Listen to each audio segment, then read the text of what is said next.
So today's lesson is about accessing local storage and databases in your mobile applications. And there's many different ways to get to the different things that you might need to get to on your Android or iOS device. So lesson 3, storage and databases. So today we're going to cover how to access local file system. We've got a nice unit with lots of methods for you, how to deal with INI files, maybe for settings that you might want to have in your application. The FireDAC set of components for accessing SQL databases and in-memory datasets. We'll be using InterBase, which is our database, but you can also use SQLite locally on the mobile device. And then in the next lesson, lesson 4, we'll talk about how to connect to other databases that are out there using the DataSnap technology. We'll look at some samples and we'll take a look a little bit at what's going on and more work that we need to do in our mobile business app with customers, orders, employees, parts, inventory, all of that. So there's a system IO utils unit that you can use, and it has a lot of methods that let you access directories, subdirectories, subfiles, folders, get the home path, get the documents path on your mobile device, as well as on your desktop systems. There's lots of methods for testing to see if a file exists or not, and for deleting files, copying files, all of that. There are hundreds of methods that you can work with. In particular, we're going to use the get documents path as part of the T path that is available in System IO utils. You'll see that down at the bottom. There's also other components that are available from different third-party vendors, some open source projects for accessing other files that are on your mobile devices, maybe the music files, your contacts database, things of that kind, your calendars, and so on. So you can look to third parties for that kind of work. We're going to focus here on accessing things that are in my sandbox, inside of my application, in my own little world of the application that we're building for this Marine Adventures mobile application. There's also an example in the mobile samples under the media subfolder. It's called Music Player, and it's a good example of using APIs. It has source code for iOS and Android to get to the albums and artists and song information on your iOS and Android devices. So take a look at that Music Player in your spare time and see how you can also get to other systems. Down below, you'll see some code here that's using the get documents path and the T path object that's part of System IO utils. When we work with databases, we're going to put that database locally somewhere on a mobile device. And so where I put it is on iOS, I put it in startup documents, and on Android, I put it in assets internals. And so if I use the code tpath.getDocumentsPath plus path_lim plus the string for the name of my file, then that will get me the full path, whatever it is. It's ultimately some internal kind of name of the application, and so on, as a real path. And then I'll put that in the database parameter for the database access that I'm going to use in FireDAC. So there's that code, again, using get documents path and path to lim. I did some of that in the past also. Maybe you've got some pictures that you store as part of your application in the documents folder, something like that. You want to process through some pictures. That's separate from using the camera role. We have snippets showing you how to get to the camera using some built-in actions. So you can take a look at those in the share sheet action, for example, sample. But in my case, I want to use this IO utils unit to get at the database wherever it is. Because on Windows, it's going to be in one place, and on iOS, it's in another place. On Android, it's in another place. The other kind of storage that you'll often see used, especially in applications, is INI files. There's a TINI file class that you can use, or object that you can use. And what it does is it allows you to get at the sections and the key name value pairs in INI files. You might use those for your settings. For example, in our Marine Adventures, we have the settings tab where we're storing the username and password for app, but we could enter that and then set it in memory and not save it anywhere. It might be certain notification switch values that we have for receiving some push notifications. We'd like to have our app set up and ready for those kinds of things. We'll cover more about backend as a service and push notifications in lesson 6. So the TINI class allows you to specify an INI file and then find, either read and or write the different key value pairs. Here's an example that's from the FireDAC file database definitions INI file. And it's got database equals, so there's that key name equals, and then the value, a string, username, password, driver ID, IB, an example. So, and that square brackets, that's the section name. And there's methods inside of the INI file class for reading a section, reading sections, seeing if a section exists, manipulating a section, adding a section, erasing a section, and so on. You can see if a value exists, if a key exists. So there's a lot in the INI file class for writing code in your applications that would read and or write. You'll see sometimes startup code in the form create, looking to see if an INI file exists, and if it doesn't, then setting some default key value pairs and creating the INI file for the next time that the application is going to run, and saving that inside of the the mobile storage area for your application. FireDAC is the multi-device data access library that we use across all the platforms, Windows, Mac, iOS, and Android. It's a set of non-visual components that let you connect to the different databases. On mobile, that means connecting to SQLite or our InterBase database that runs on the mobile devices. If it's desktop or server, then if you've got a client library driver for that database, then FireDAC can connect through the physical link to that client library to the database wherever it might be, either on that same machine or on some remote server somewhere. We'll talk more about multi-tier again and how to get to things like Oracle Server and Microsoft SQL Server, which don't have iOS client libraries. We'll use our DataSnap technology in lesson 4. But FireDAC is that set of components that you can use. And for mobile, we support FireDAC Direct Connect on the mobile device to SQLite and InterBase XE3 in the form of IBLite and InterBase2Go. For your desktop and enterprise systems, FireDAC can connect to all these listed databases that are out there and other databases through ODBC that you might have and might be using. Here's the list of components from the tool palette. The core components, things like the FD connection component, the transaction component, the query, the table operation component, the store procedure call. For links, these are the physical links from your application to the underlying client library. You just have to drop the link down for the database you want to talk to.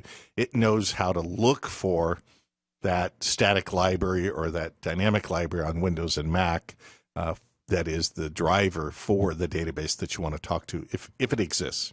I'm not sure if Microsoft provides a Macintosh OS 10 client library. I don't think they do. I think it's mostly on Windows. There's a set of services components that you might want to use for backing up and restoring databases and configuring dumping databases to SQL dump files. There's some SQLite specific service interfaces for getting at some functionality in SQLite specifically. And then there's these UI components, and there it's more as FireDAC is doing its work and you want to surface something in the user interface of your application, for example, a wait cursor while a SQL operation that may be run for a while is running, you can connect back to your user interface and put up a SQL wait cursor, maybe the SQL hourglass, something like that, or the letter SQL in some animated control, whatever it might be. You can do asynchronous execution as well of a command and have your application do something while that execution is taking place. Put up a dialog box, for example, a login dialog for prompting for username and password to connect. So there's a few visual controls, mostly as it relates to connecting and doing something with the database. The rest of it, you're going to use TList view, TList box. We covered those last time. All the different user interface elements of FireMonkey to display data coming from the database connection. The first component is the FD connection component, and this is the connection component for connecting to the database, either directly through a file mechanism or remotely through some TCP/IP connection. And there's three things that FireDAC can support if you have an FD connection component. The first one is a persistent connection where you give it a unique name, and inside the FD connections.ini file that's managed by the FireDAC manager, it can, given that string, find all the parameters and properties associated with that database connection and put those into the params area of your application in the FD connection component. So all you have to do is have a name. In my case, the Marine Adventures Mast SQL. The great thing is that you might have multiple databases you want to talk to. And if FD Manager is managing them by their unique names, just change the unique name and now you're connected to another database. Private has a unique name. It's managed by FD Manager, but it's not stored in an INI file. So you can create a name, manage it, but don't have to worry about an INI file. You can just get to it and set it at design time, and then it works.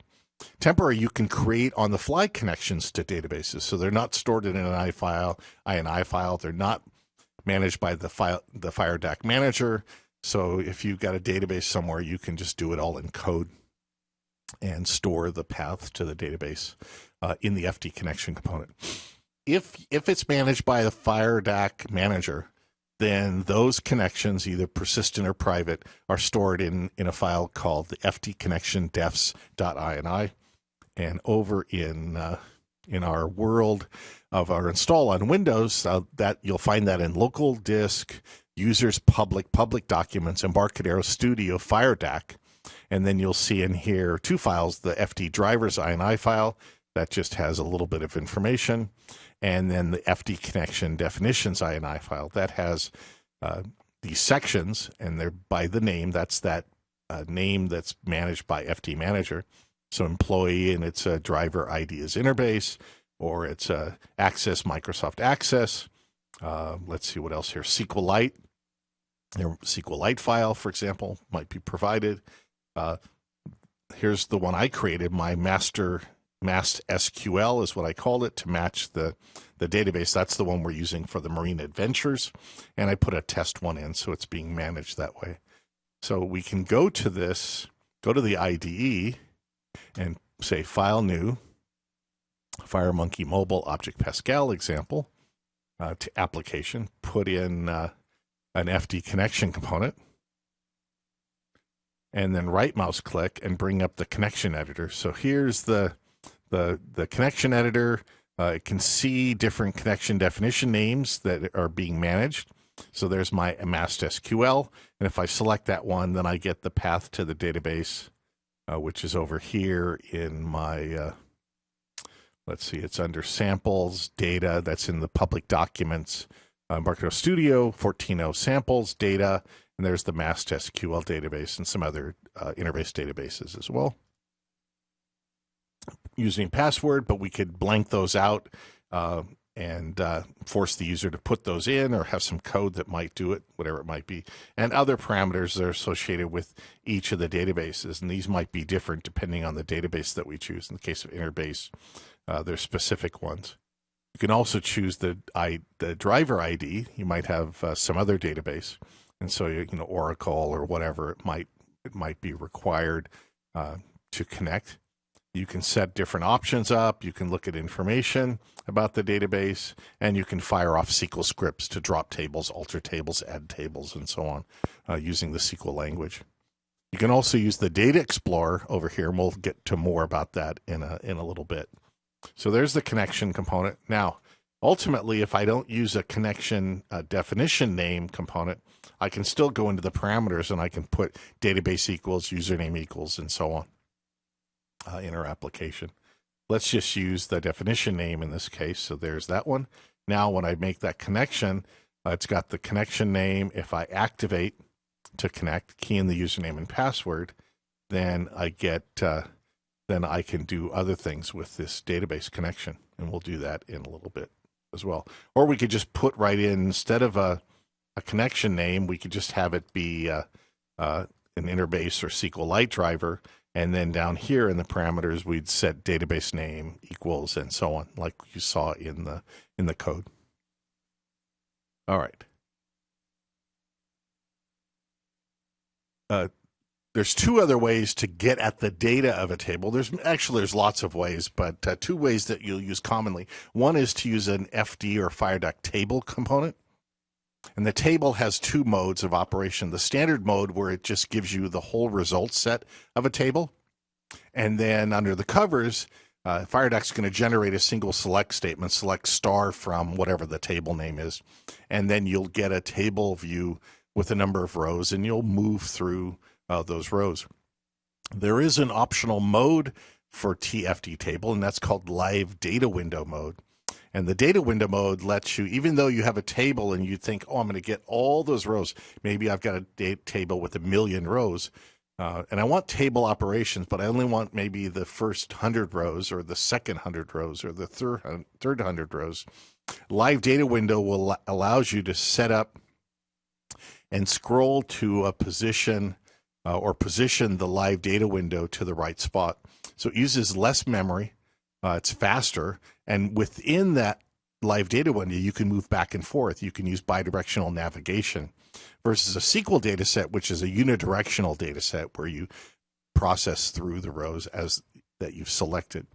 So it gives you fresh data in the database all the time, and it gives you that table operation. The second way is to use an FD query component that uses a SQL statement that you define.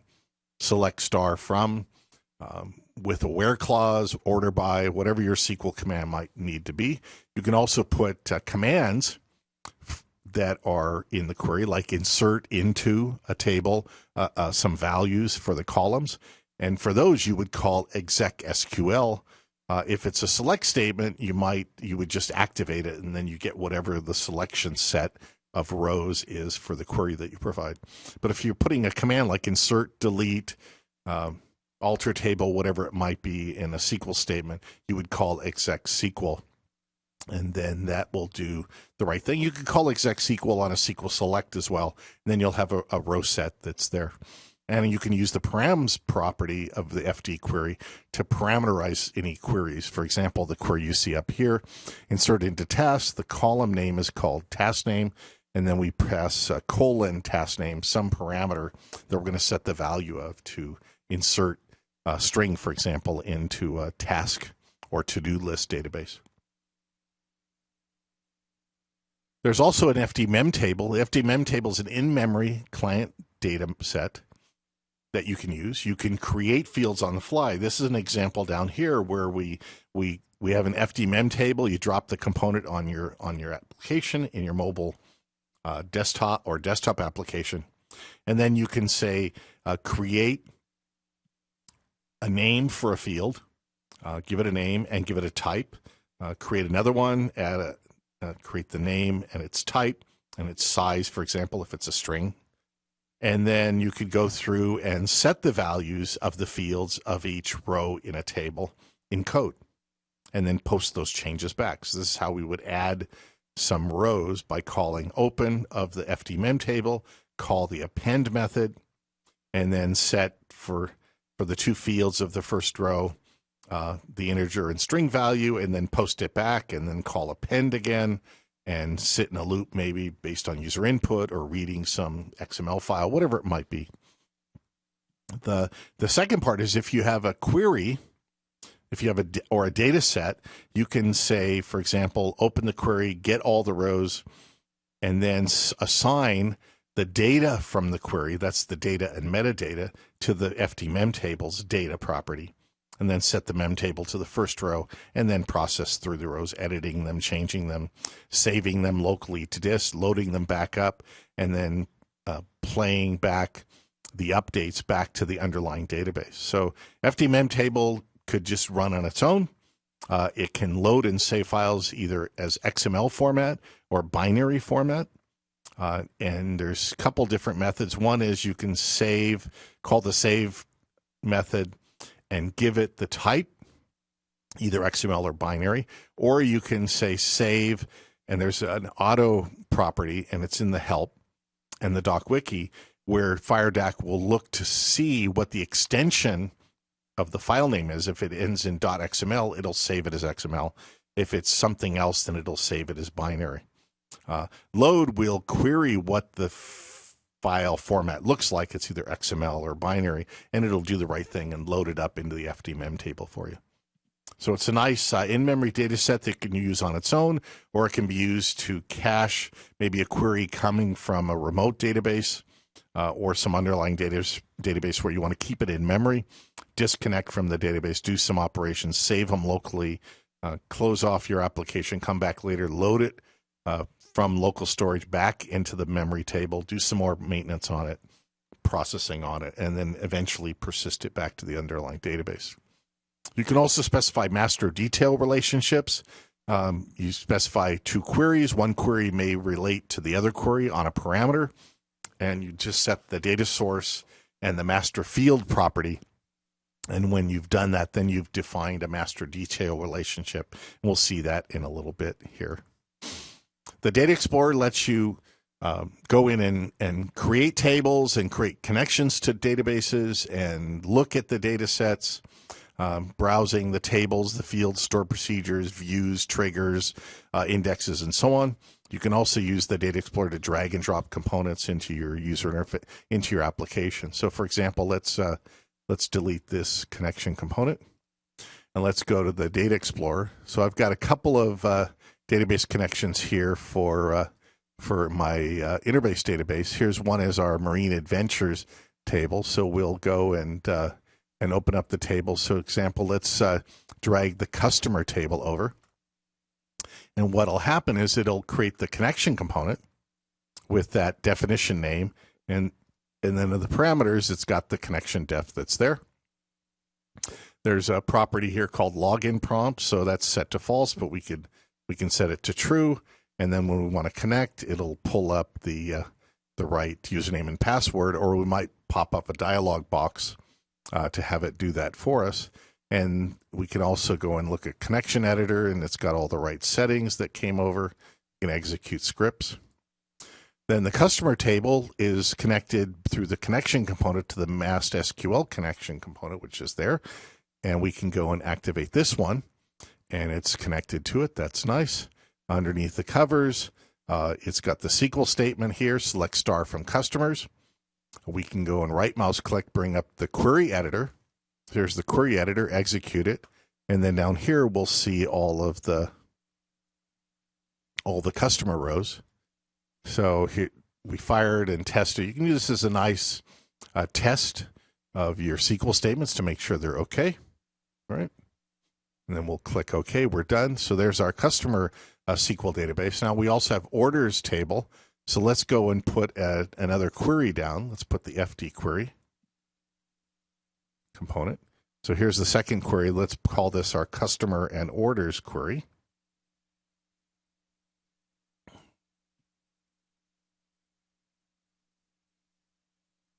Okay, so there's our customers and orders query.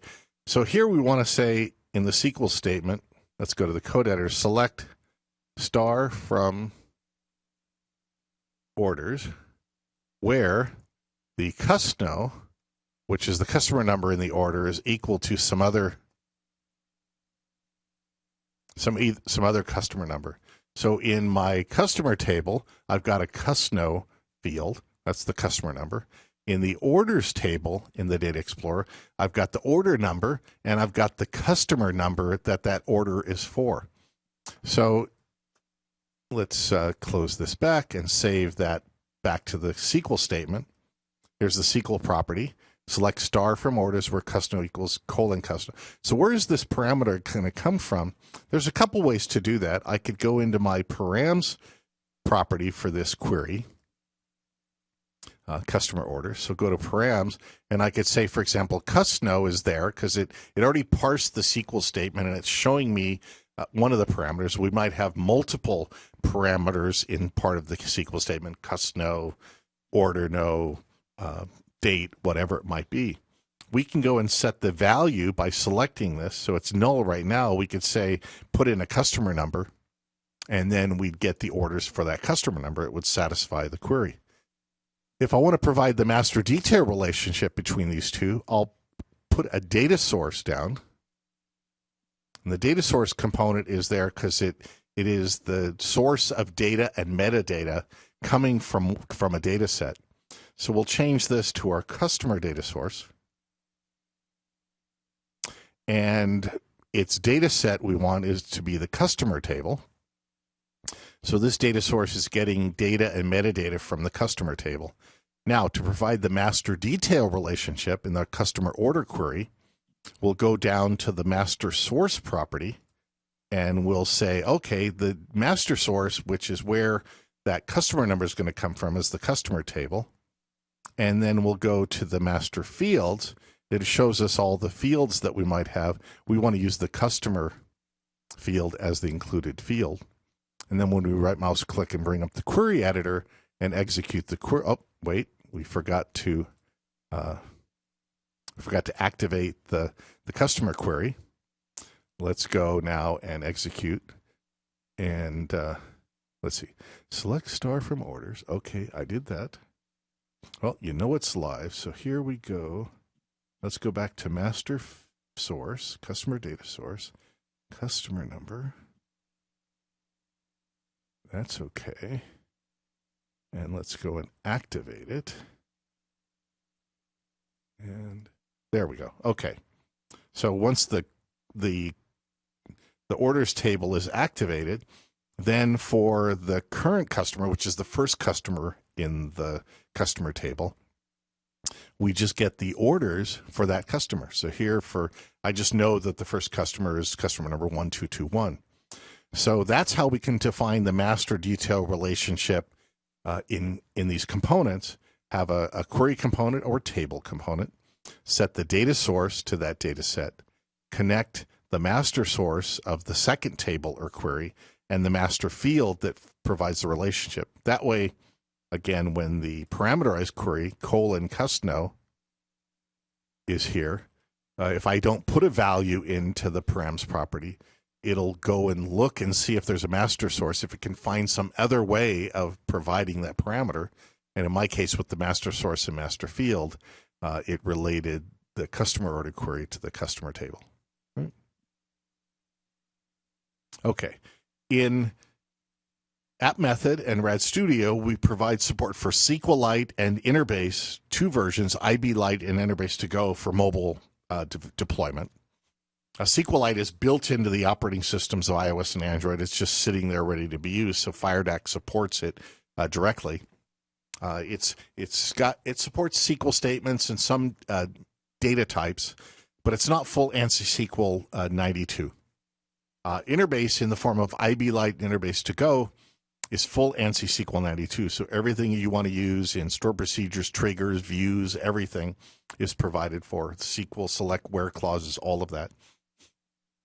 IBLite is free to deploy. It comes with your paid licenses of the product. You can go and get the registration license file. There's a website where you put the key in it. It gives you the file. IBLite, you can have databases up to 100 megabytes. It has one active transaction, so you can do a commit and rollback transactions. You just put down an FD transaction if you want to do transaction control, and it just gets connected to the SQL connection, and you're there. And then there's methods for starting a transaction, committing or rolling back a transaction. So IBLite supports one transaction in the IDE and one transaction live in your application.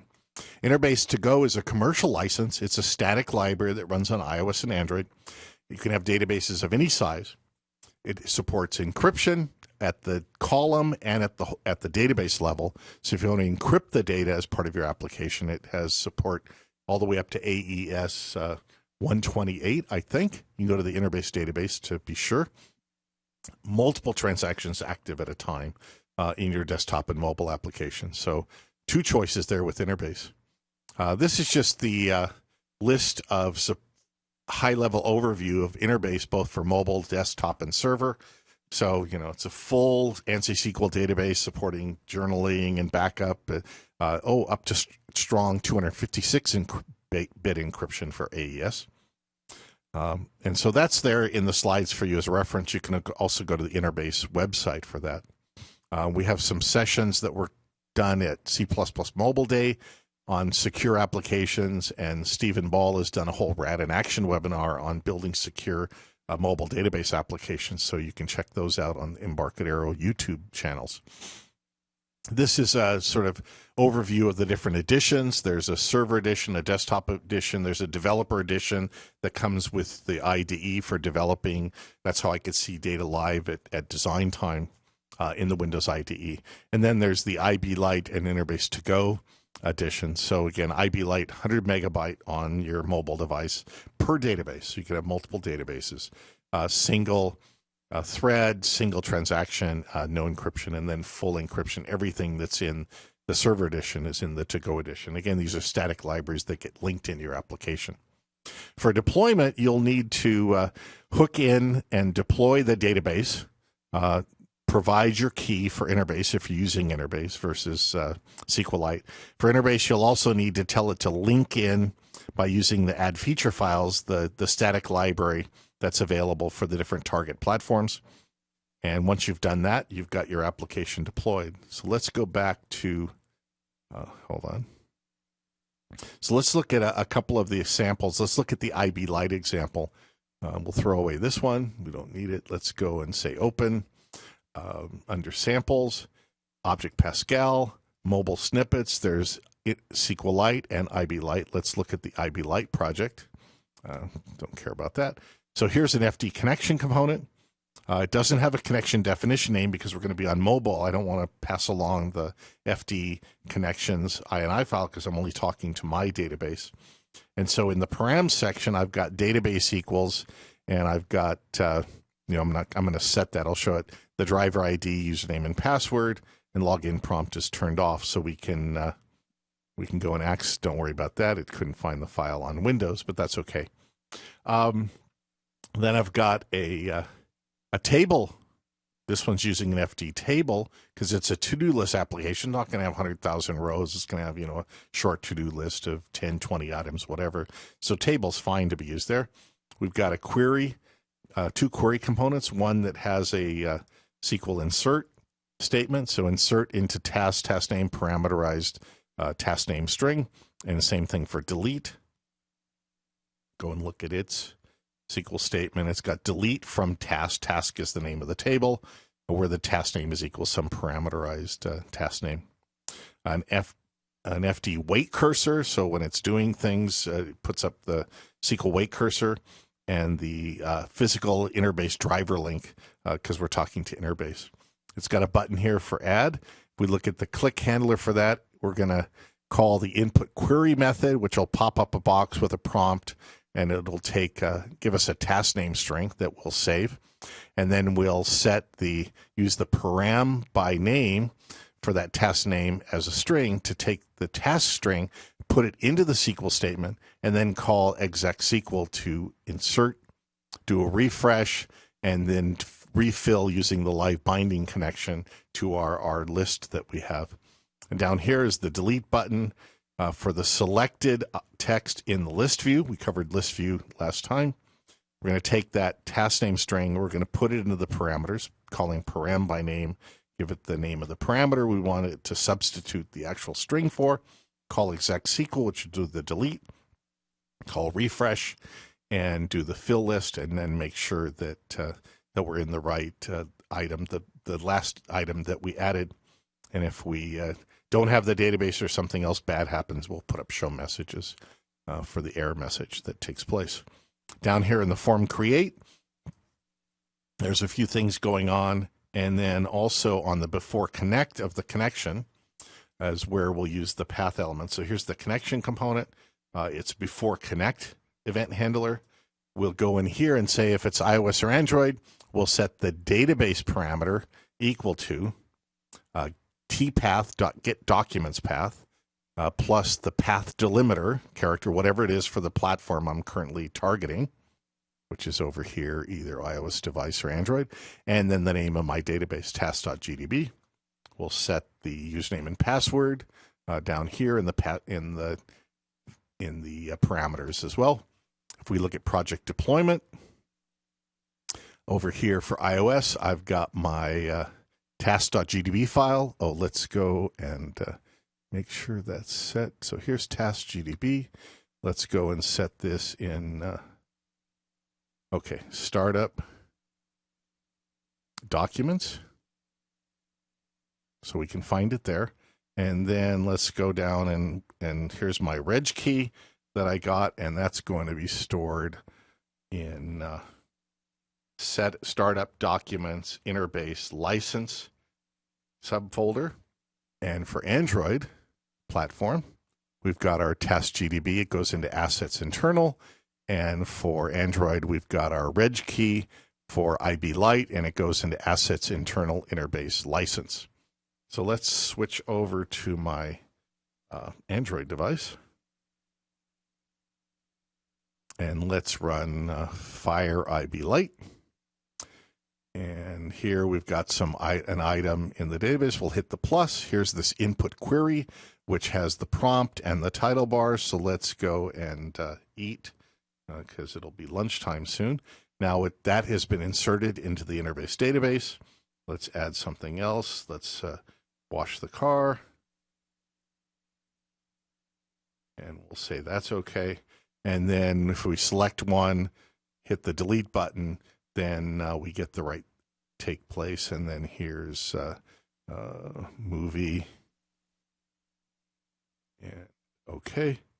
And then everything is okay. And there's the application running on Android. Let's switch over to iOS. And let's zoom this up a little more. Let me minimize Chrome. Okay, let's make this a little bigger. So here's, again, FireIBLite. So we put some data in before, so let's do some work. And then let's delete the go to work because I'm already at work. So there's, and what is this, shop? Something like that, right? Okay. So there's the example of using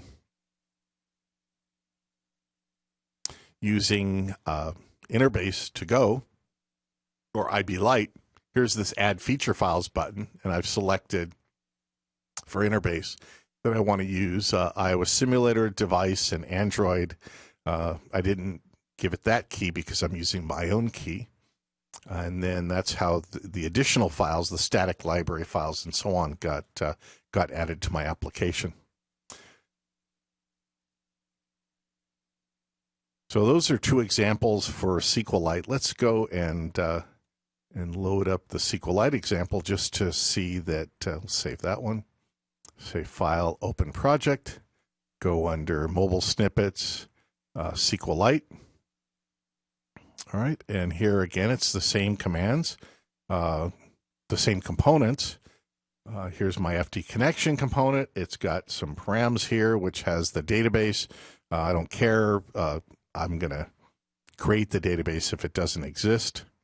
So this task here, we can go and say, go and use a table operation, and that'll all work for us. And then do a query, insert, delete. We've got the buttons here that will go and create. Here we go. That'll create and add and delete from the tasks. All right. Let's go back and I was on the taskbar. Let's go and select the button. Then on the FD connection, before connect, here's the code that just says find the database that's out there somewhere, and then through the get documents path, the path delim, setting the database path. And then there's an after connect event in this case, and the after connect says that to call exec SQL, and it's going to create the table if it doesn't exist. And we'll just put in create one column called task name, and it's going to be a string type. So let's go and set this to Android. Well, it's already there for Android. So let's go and run this application. Let's bring up our little viewer that I was switching over from. So here it's compiling. One of the added features of InterBase of SQLite is that you can create the table if it doesn't exist. So let's go and run this same to-do application. The rest of this code is exactly the same for doing inserts, deletes, doing updates, and so on. In this case, it's just adding and deleting using the input query pop-up. So it's installing.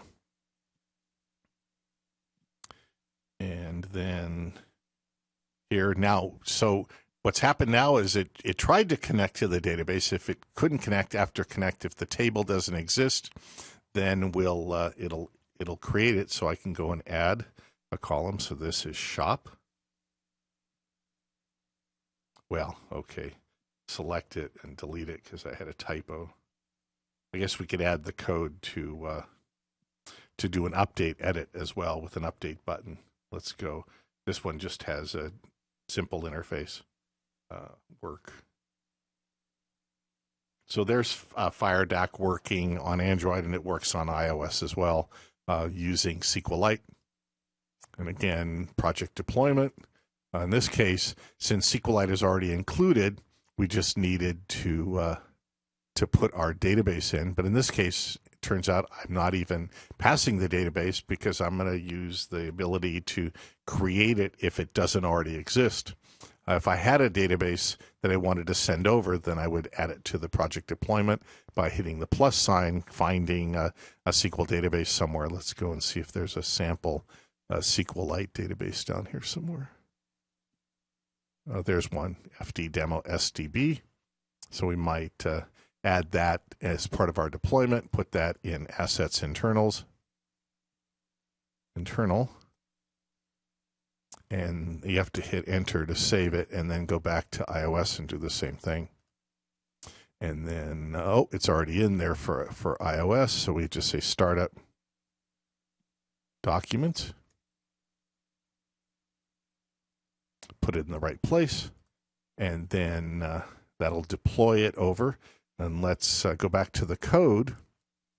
And that was called, what was that file? It's called fdemo.sbb or SB. Okay, so here for iOS, we might change this. Let's go and copy this.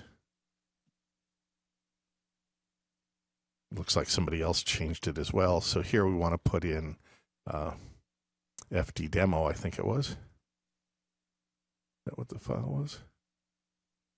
Go back here. FDDemo lowercase. They're case sensitive on the. Okay, so let's go back here. FDDemos, and FDDemos is FDDemo SDB. Okay, it's there. All right, so let's connect to iOS and see if this works. iOS target, and I'm not sure what that database looks like. So let's go under SQLite, and is this the one?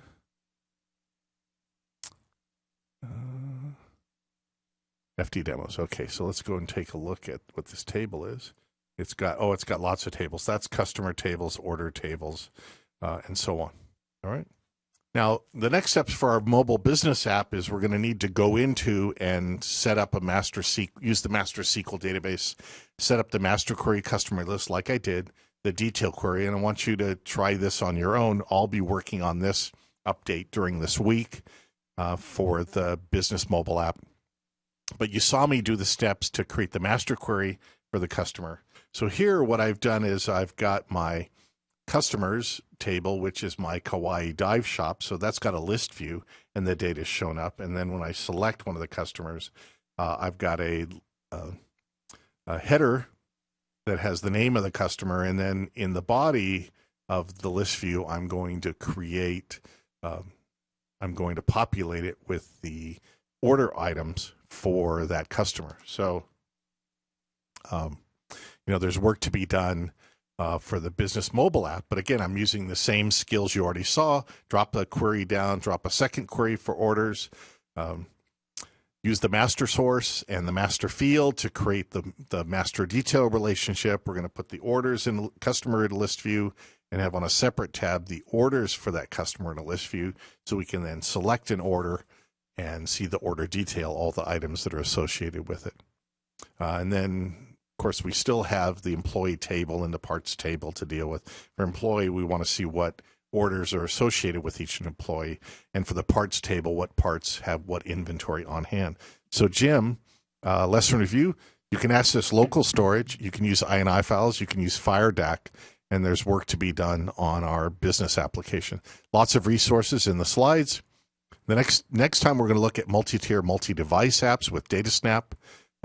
Look at these wiki articles. There's a tutorial for doing FireDAC with on a mobile device. That's a nice tutorial in the DocWiki, and take a look at those samples again and see how you might modify them and work on the business mobile app.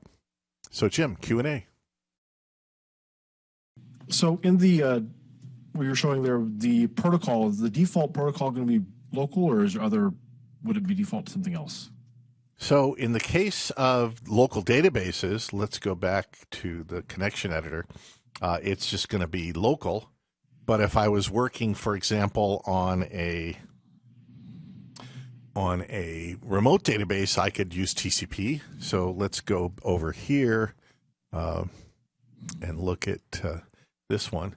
This one is local, but it could also, these are the different ones we support: NetBEUI, SPX, and TCP/IP.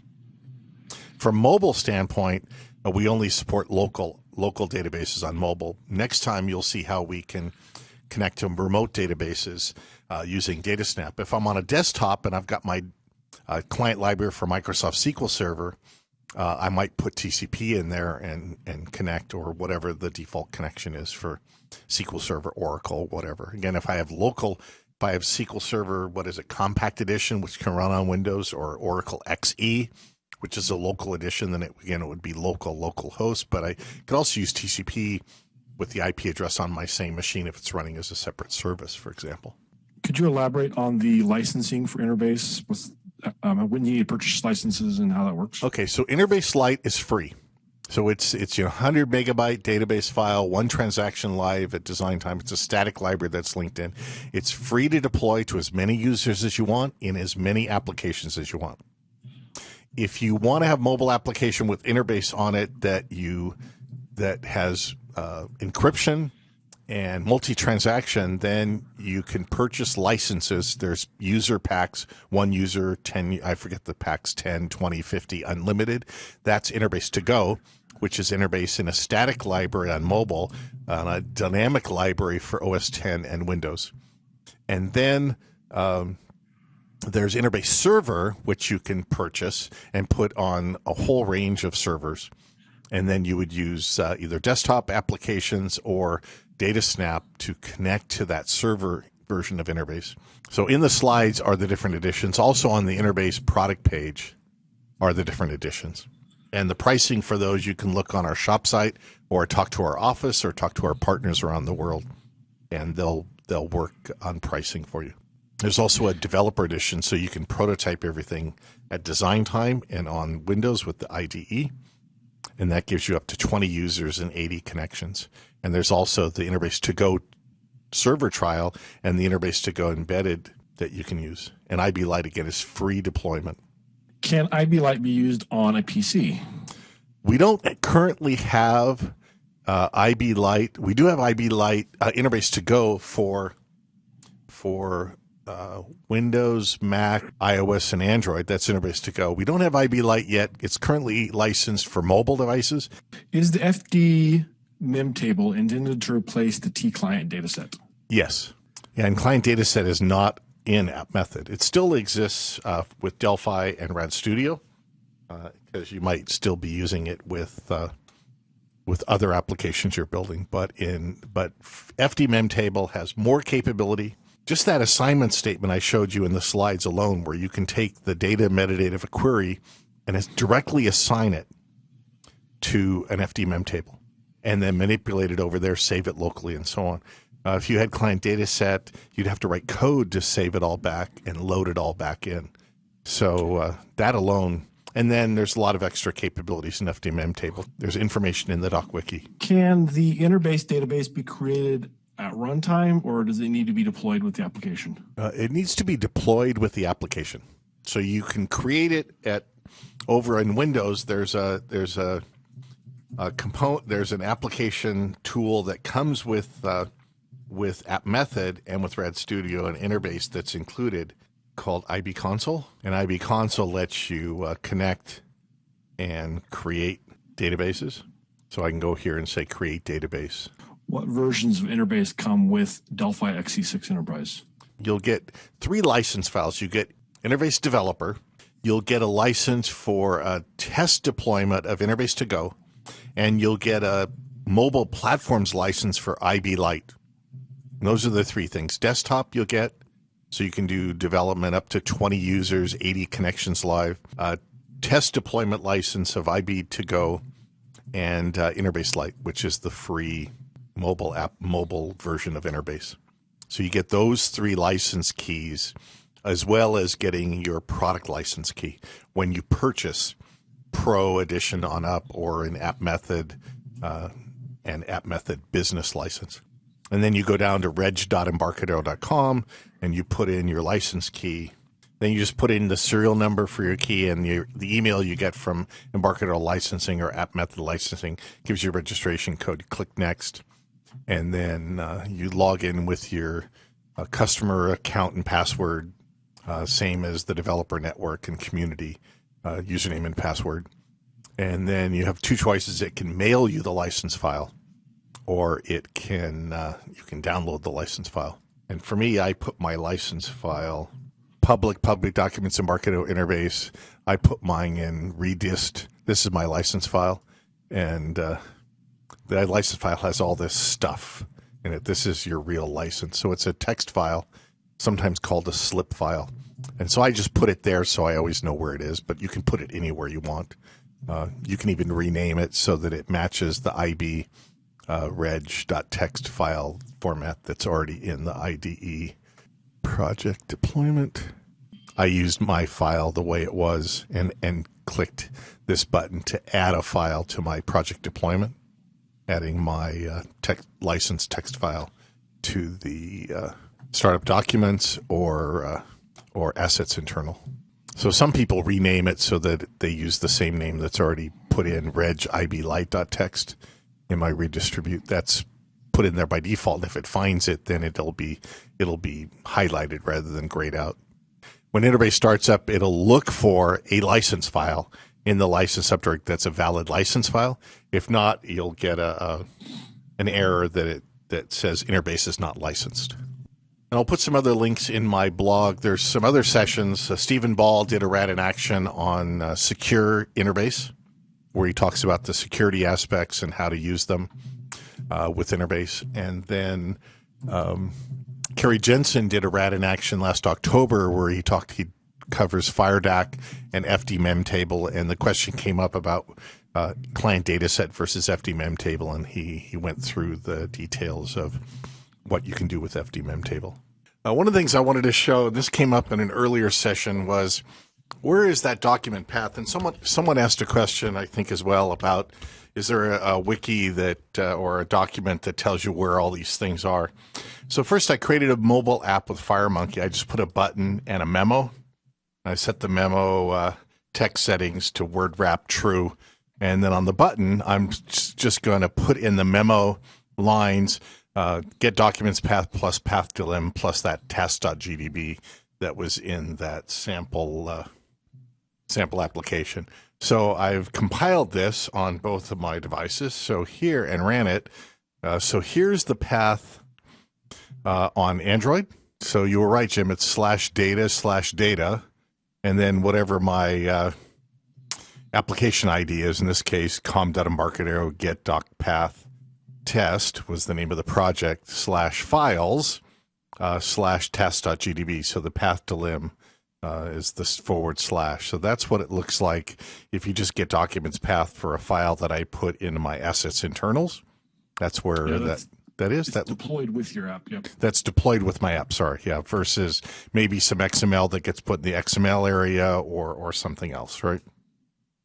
And then on iOS, this is the path. So if I just deploy into my startup documents, startup/documents, capital S, capital U, capital D, then it ends up in var mobile applications, whatever that, what is that, a GUID or my device ID? I'm not sure what that is. That's a GUID. Yeah, GUID. And then documents / and there's the test GDB. So if you were curious what the calls were, what that this path will be different on the simulator than on a device. Oh, so if we go to the simulator, let's run the simulator. That should be okay. And your iPhone is fine. Let's run the simulator. And it'll flip over, and I'll click on the, let's move that's the device. Here's the simulator coming up. And we'll call it, and it's uppercase / users David library application support iPhone simulator 7.1 and then there's documents. So the rest of this is the startup area, whatever that is in my own little sandbox world, right? There's the standard RTL paths for system IO utils for each platform and each call. Some of these are going to be marked as this function returns empty string that as the directory for get pictures path is not supported on the device, but the simulator, yes. So there's certain IO utils functions that are not implemented, but again, get home path, document path, and so on. So are there differences in declarations for the TI&I file for VCL and FireMonkey iOS Android? No. Make sure the file path is just correct, because you can't say C:\/ on his platform, but Windows. So I would just have different INI files, and you would load those in. So you could use these functions, for example, that are part of the IO utils for getting maybe you'd relate your INI file to your executable name, and you could build up the file path, for example, using something, when you call the constructor, it's whatever path string to the INI file you had, and then you could read. Yeah, you're probably going to be on iOS or Android, it'll be something like settings.ini in your documents folder. Yeah, something like that. So here's a question. It says, I need to read several CSV text files. I assume the mobile environment supports file stream routines and parsing. I haven't seen, there's probably libraries, open source libraries for parsing CSV files. I mean, I know there are. We don't do anything specifically for CSV. We can do I've used tstringlist before with pretty good luck. It does a pretty good job. Does it? Okay. Yeah, it has a, you can specify a delimiter, I think. And if you specify commas delimiter, string, and then load delimited text. String list. Let's see if I can find that. Serializing user objects, working with string lists in the RTL. I know if you've got XML, it's easy to do. You can XML and JSON are really use XML document component, non-visual component, and JSON. You can use the REST components and the JSON RTL to do it. I haven't seen a CSV specifically. We don't ship one. I've found them on the internet. Yeah, there's lots of them online you can use. Yeah, for Object Pascal or in different languages where you can do it. But, locating items in a string list, there's working with string lists. It's probably the right one to do, and then go from there. So InterBase IBLite, does it support the desktop and VCL as well, or is it only for mobile? So if we go to Embedded Database InterBase, and then we go to the down here, there's the product editions. Let's figure it out. So IBLite is on Android and iOS. InterBase IBLite is on Android, iOS, Windows, and OS 10. Desktop is on Windows, and servers on Windows, OS 10, Linux, and Solaris. So there is InterBase IBLite for all 4 platforms that we support in target platforms. We support in App Method and Red Studio, Delphi, C++ Builder. In Android and iOS, IBLite and InterBase IBLite are static libraries that are linked into your application. InterBase IBLite on Windows and OS 10 is a DLL on Windows, and it's a dilib on on OS 10. And there may be a link option as well. I'll have to double check on that with Stephen to see if you can link it in versus carrying along the DLL or dilib. On Android, can you access a database that is common for the device and not unique to your application, or does everything need to be inside your own application? Android does have a shared documents area. If you look at that listing of all the RTL path functions, under Android, you'll see the basically anything in the storage emulated 0 whatever path that doesn't include your application ID is shared to all applications. Now, if it includes your application ID, then it's only for your application and it gets uninstalled with your application. But if it doesn't have the application ID in the path, then it persists beyond your application being uninstalled and other applications can access it. So which was that, Jim? That was get shared movies path, or get shared camera path? No, music path, get shared music path. Yep. So if we go over here, it's in storage, emulated 0, so Android data, and then so on and so on. The next one is shared music path. Got it. Okay, sorry. There's shared music. So it doesn't include the application ID. Got it. So storage emulated 0 music. Okay. So if you call get shared music path, the columns, I can't keep the column titles, but there's Android. On iOS, it returns a null string on the device, and that's where you need to look at the code and the API that's in the music player sample.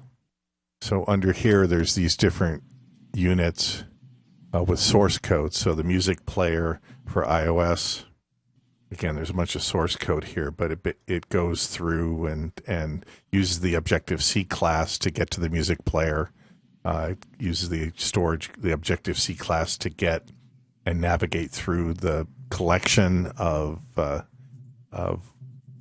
albums and artists and songs. So take a look at the music player on iOS, and then there's one for Android as well. It's another good example of how to wrap and use the native APIs, or the native API on iOS and the Java API on Android. But again, as Jim mentions over here, for Android, there's the get shared music path, get music path. Is there pictures, I guess, as well? There's the camera. Yeah, I think there's pictures as well. Stefan just pointed out that the XE6 added the JSON format to the FDMEMTABLE. Okay. And say file new and put it FD load from data. Yes. Okay, great. So there's the answer. There is a JSON. You were right, Jim. So it's XML, binary, and JSON. So I'll update the slides to include JSON as a choice for that one slide about FDMEMTABLE. Can I connect directly to an InterBase server database from a mobile application? No. The client is for local InterBase files. The server client is running, on Windows and wherever your client is. So there's a question here about the JSON support being available. There's lots of samples here, so I'll give you one here that Stephen Ball did that shows how to convert an object to JSON and back again. He has another demo he did that he actually uses this to persist an object into BAS using like Kinvi and parse, and you can pull that object down later to another device even, turn it from JSON back into an object, and it's good to go. Yeah, so here, how to convert, that's on Stephen Ball's blog post. That's probably the one you're setting. He's got convert an object to JSON and back with a single line of code for a Pascal object he creates here. This is the Kerry Jensen. So he's got a white paper about FireDAC in a multi-device world, and the on-demand replay is here. So you can take a look at that. And he's got some links about FireDAC, and he talks about FDMEMTABLE in a little more detail in that session. So there's this one, if you're interested in more with InterBase and security and encryption. Just search for Stephen Ball, STEPHEN Ball, InterBase security, a secure InterBase Stephen Ball, and you'll get to where you can watch his about an hour-long secure database applications using InterBase. That's it. Great. So thank you, Jim, and thank you, everyone. See you back here on Wednesday. Yep. See you then. Bye.